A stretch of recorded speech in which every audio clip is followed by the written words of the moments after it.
You did it. You defeated me, Horus Lupercal. You really are the Warhammer 40,000.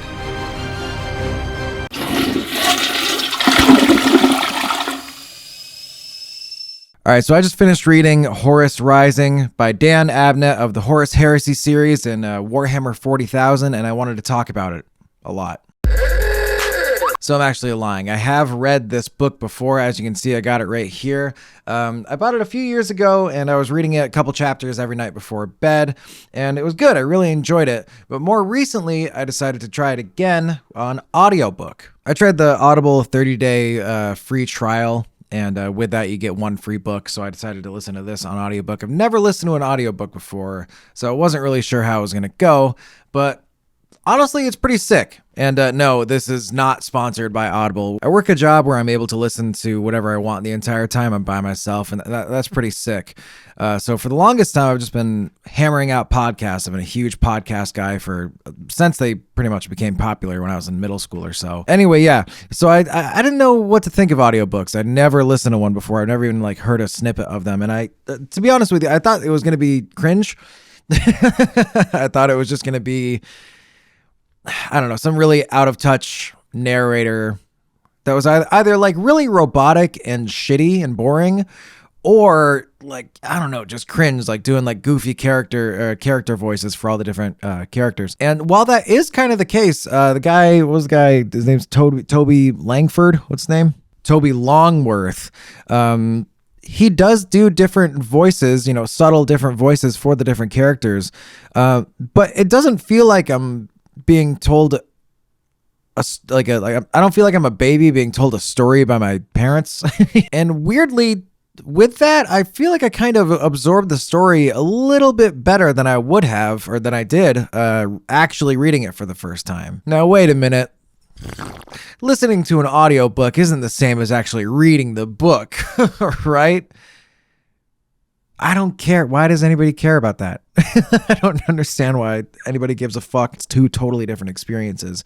But I feel like, especially with something like the world of 40K, with how, I don't know, if you've spent any amount of time with 40K, you know it's remarkably dense. No matter where you jump in, it uses language that references different factions, planets, galaxies, relationships between all of those things in a way that really does well to build this world, but is kind of intimidating when you first get into it. I was a casual Warhammer fan, probably again since middle school, once I started seeing the crazy art of Warhammer Fantasy. That was before his Age of Sigmar online being posted around in memes and stuff, and I was like, holy fuck, that guy's gigantic. Why does he have a million swords? It doesn't even look like he can move. And I still feel the same way to this day. But in the past couple of years, I've really gotten more into Warhammer, especially 40K. And there's tons of guides out there with people that know way more about 40K than I do, trying to give you an idea of where to maybe start with Warhammer. And all of those are awesome. You should definitely check them out. But what worked for me is just, if you see something that you think is cool, just look it up, start reading the wiki, and go from there. A couple more things before I get into actually talking about the book itself. I have Horus Rising in paperback here. It's a very hot topic of pricing, especially with Warhammer, minifigs and all things Games Workshop. They're very high quality items, but they come with, or a price that reflects that. I just want to let you know that there are websites, what's it called? Abe Books or something? Oh my God. Yeah. Okay. So Abe Books, ABE, like Abraham Lincoln, abebooks.com. It's like a used book market. My lighting completely changed. God damn it. But there's tons of websites like Abe Books, AbrahamLincolnBooks.com. That's not what it is. Used softcover False Gods, Heresy Takes Root, Horus Heresy Part 2, Book 2, $4.49. What are you don't have $1,000 to spend on the fucking hardcover back of the False Gods Book 2, Heresy number 2, dude? Fucking poor ass bitch. You're gonna spend $5 and $2 in shipping, dude? You fucking poor broke bitch, dude. So yeah, that's all I'm trying to say. I got both of these books for I think less than $15 total. Whereas if you want to buy them new, or Jesus Christ, that was new on Amazon, right? I hope to God that's new. For either $100 or $1,000. Look, the lighting. I'm not going to change the lighting. I'm just going to let the lighting do this. Anyway, back to the Horus Heresy. So I don't really want to spoil a book as a book review, but I do want to talk about it a little bit, especially if it's something that you're entertaining as your introduction into Warhammer 40K, which I do think it's an excellent choice for that. And let me tell you why. While the book is very dense, uses a lot of kind of advanced vocab, there's a couple words that I had to look up the meaning of, and it I'm not going to say. I think that's a misconception. I think a lot of people could say that it relies on you having a lot of previous knowledge. You could probably say this about anything in 40K, but it relies on you having a lot of previous knowledge of the world to maximize your enjoyment of it. I think framing it that way is, I get what you're trying to say, but I think it's inaccurate. Yeah, if you do know a lot of the wider stuff from 40K and you bring that knowledge into reading this book and you get to get all the references and the subtle nuances and the little, foreshadowing is a huge thing in this book. I mean, the series is called Horus Heresy, so we kind of know what's going to happen here. Let the galaxy burn. That enriches the experience, but I don't think it's a necessity. And if you're actively reading, which I did more when I was actually reading it as opposed to the audiobook, if you're kind of active, what I would do is I would have my phone nearby. Whenever there was a concept or a name that I wasn't familiar with when I was reading Horus Heresy, Horus Rising, book 1 of 90, I would just whip up Google and search whatever that was, and try to skim or read a summary of what maybe that faction was. Maybe they're talking about the Mechanicum or whatever, or Tech Priest. I'm like, what the fuck's a Tech Priest? And I'd look that up, and it just serves as a really good vehicle for introducing you to a bunch of concepts that you might find interesting and that might lead you to then go on to pursue reading more about those things. What am I trying to fucking say? Maybe there's a word for what this kind of experience, but it really is conducive to leading you down many other paths to learn about different parts of the world, which I think is a really strong way to further build the world and make it feel just galactic. Anyway, I don't know what the fuck I'm talking about anymore. The actual story itself. So again, I'm not trying to get into spoilers, but I would like to set the stage a little bit. It's one of those books, and I think again, I've read a lot of False Gods, but I'm only this far into the book series. I know a lot about other areas of 40K, but it seems like the writing styles favor that kind of jumping back and forth between two groups of people ish that interact, but you'll follow one person for a while and then it'll jump back to another person's perspective and kind of alternate back and forth. That ends up being really strong because it kind of frustrates you. It's like it'll get you right. You're like the book Horus Rising totally edges you. It brings you right smack dab in the middle of a conflict. All this crazy shit's going on. And then suddenly a giant flare will go up. All of the fighting stops. Everyone turns around and looks, and it's, oh my God, it's that guy. And then it'll jump back to the perspective of another group of people in another area. If you feel that frustration and like, oh fuck, I just want to know what happens next. That's good writing, and that really keeps you engaged. And this book is full of it. And so is the second one, False Gods. So overall, it follows initially Garviel, 40K pronunciation. Just fucking say it however you say it. Don't worry about how other people pronounce it. Garviel Loken. Garviel Loken is a captain in the Lunar Wolves chapter of Space Marines, whose Primarch and leader is Horus Lupercal. You follow Garviel's journey, kind of ascending the ranks a little bit, finding himself in a place of power that I don't think he really expected.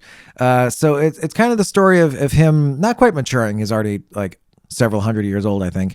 But it shows him and then, Garviel, but it also focuses on some remembrancers. Remembrancers are kind of like documentarians, documentarists, people. Usually they're they each are artists, and they all specialize in one specific kind of art. But a lot of these remembrancers will be assigned to a specific space marine or just an important person during this crusade that Horus is leading in the name of the Emperor to unite all of humanity, whether that is by peaceful means or other asterisk. It's usually other. They usually kill him, and that's a big part of it too. Is watching. It's fun. It's almost like a Monster of the Week style thing every time we return back to the Lunar Wolves in Garviel, because they'll jump to a new planet. They'll meet the people there.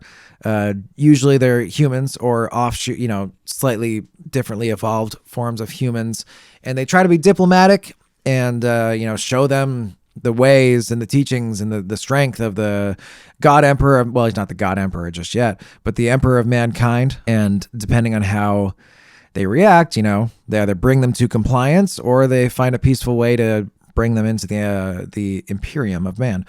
So that's really fun. It's interesting to see what new thing they'll find. Like the very first, so that classic line, and this is not a spoiler, that classic line of I was there. Yeah, it's something like, I was there the day that Horus slew. Oh, we got the sun back. I was there the day that Horus slew the Emperor. And you're reading that, you're like, oh fuck, what? Oh shit, huh? But then again, not a spoiler, but this is right in the beginning of the book. You've come to find that is a story being told about a planet that believed, had their own system that was that they called it had the same names as everything. They had an emperor. They called him the Emperor of Mankind, and they thought they were the ruling force of humanity in the galaxy. And unfortunately, that was not the case. So there's tons of foreshadowing with that. But the stories of the humans, Euphrates Keeler, Carcassi, Ignis, and all those guys, those are very engaging as well. And anything that I remember when I first read it, there was a couple passages where I was just like, "This why are we here? Why am I learning about this? Why am I learning about these kind of just normal-ish humans in a kind of crazy circumstance when there are like these." When the galaxy there are wars being waged by gigantic superhuman men shooting exploding rocket-propelled guns and chainsaws, but all of it is extremely pertinent, and it plants the seeds that grow into things that really affect the entire universe of 40K, even if it doesn't feel like it at first, and it can feel every now and then like, what the hell is this? It really is worth it. And it pays off so strongly, even in the span of just these 2 books. There's been so many things that seem insignificant when they start, but by the end, by the time they come to fruition, you're just like, oh, fuck. And there is something to be said about how, clearly from the get-go, the series is called the Horus Heresy. You learn who Horus Lupercal is. We know kind of what happens. It's kind of the catalyst for the story of 40K as we know it. It kind of sets it literally sets the stage. I know I said that before. No, I said it before. So with that, I'd like to mention that even though you know where these roads are going to lead, how you get there is still so unexpected and engaging that it doesn't matter that you know the destination. There's so many deceptions, deceit, misdirections in the writing and in the story itself that it just really, it's a real page turner is what I'm trying to say. Or if you're listening to the audiobook, it's a real keep listening her. So despite my frustrations with the financial bar to entry for these kind of things, I really think the audiobook format is awesome. And I gotta say, in the Audible app, it does a really good job. I know this is kind of archaic and a lot of things do this really well to begin with nowadays, but they didn't used to. It keeps a really good track of where you left off, where you started, and everything's broken up into, I think it's by chapter. So instead of one crazy 12-hour audio file, it's broken up like an album. So, chapter 1, chapter 2. And there's little extra things in the audiobook. Like there's sometimes background music, generally only when it's transitioning from I think there's like 3 sections that are all broken up into chapters. But there'll be like some cool background music that feels like epic and orchestral, makes it feel huge, like you're watching Band of Brothers. Yeah, man, I don't know. I was really impressed with it.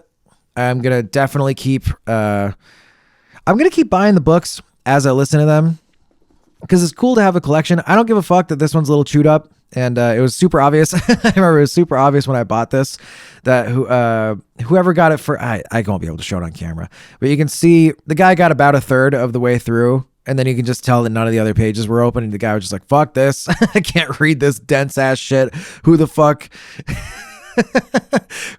is Ezekiel Abaddon? Who the hell is Samus? I thought that was a girl from Metroid. Hey, it's me from the future jumping in real quick. After I shot that, I decided that I wanted to call this review show Diarrhea Dial.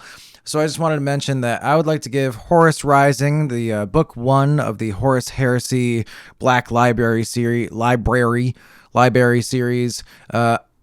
out of 10 on the Diarrhea Dial. Now, I know that sounds bad, but the Diarrhea Dial, the more that dial's cranked up, the more diarrhea that's found. So I want to say this is 100% certified diarrhea free. Go check out Horus Rising, either an audiobook or $1,000 hardcover book